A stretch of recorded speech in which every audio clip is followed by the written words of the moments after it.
It's tournament time in Bergen County as participants across the senior and junior schoolboy circuits are invited to a winner-take-all showdown as the regular season winds down.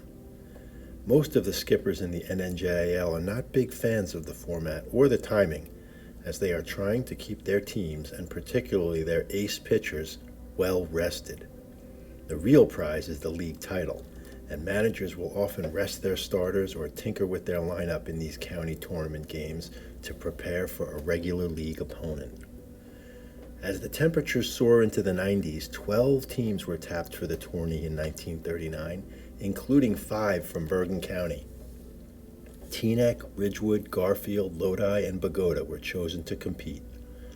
On the eve of tourney play, Bogota withdrew from the competition in favor of a game against the school's alumni team, which had been previously scheduled, providing some insight into how the schools ranked the importance of this tournament event.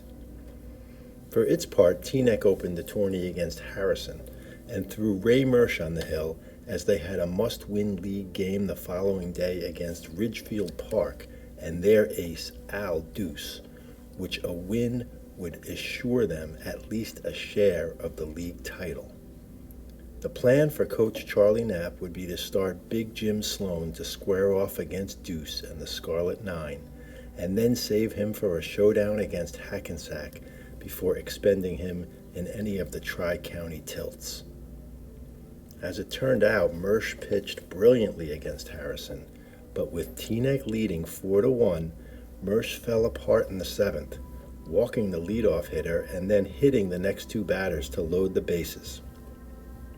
Knapp had no choice but to bring in Big Jim Sloan to stop the bleeding, but a single and an infield hit allowed 3 runs to cross and the game was tied at 4.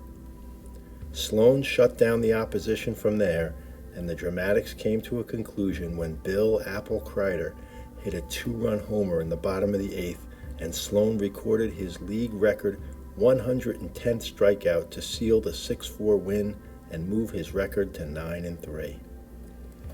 In other tourney action, Lodi was drubbed by Dickinson, but Ridgewood bested Bayonne and Garfield squeaked by St. Michael's to move 3 Bergen County teams into the semifinals.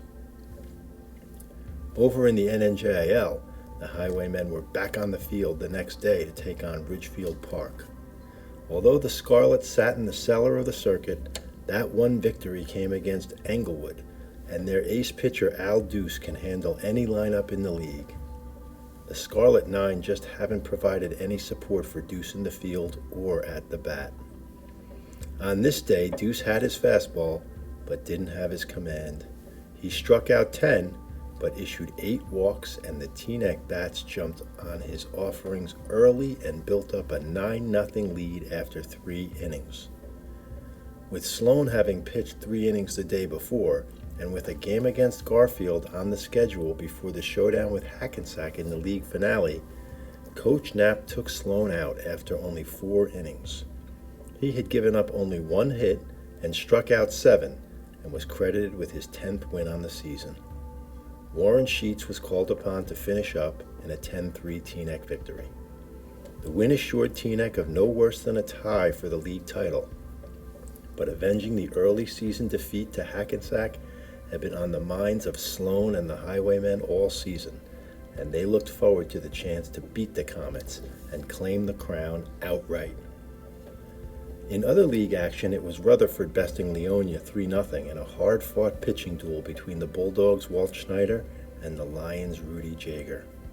It was a disappointing loss for Leonia, who so late in the season controlled their own fate in the league race.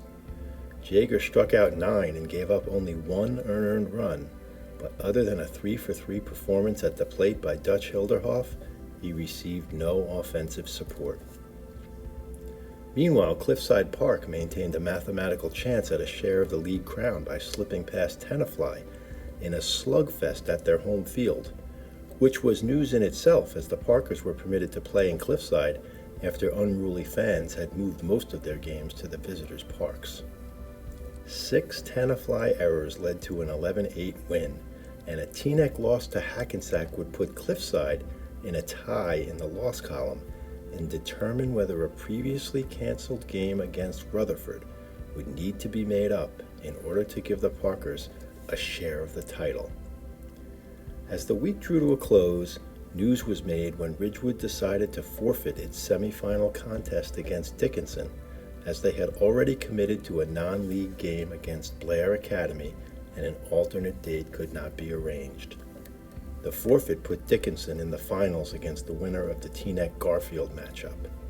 Although a chance to win the league title and the county tournament in his first season as skipper of the Highwaymen must have looked tempting to coach Charlie Knapp, he would need Big Jim Sloan in both contests to have a chance to make that dream a reality.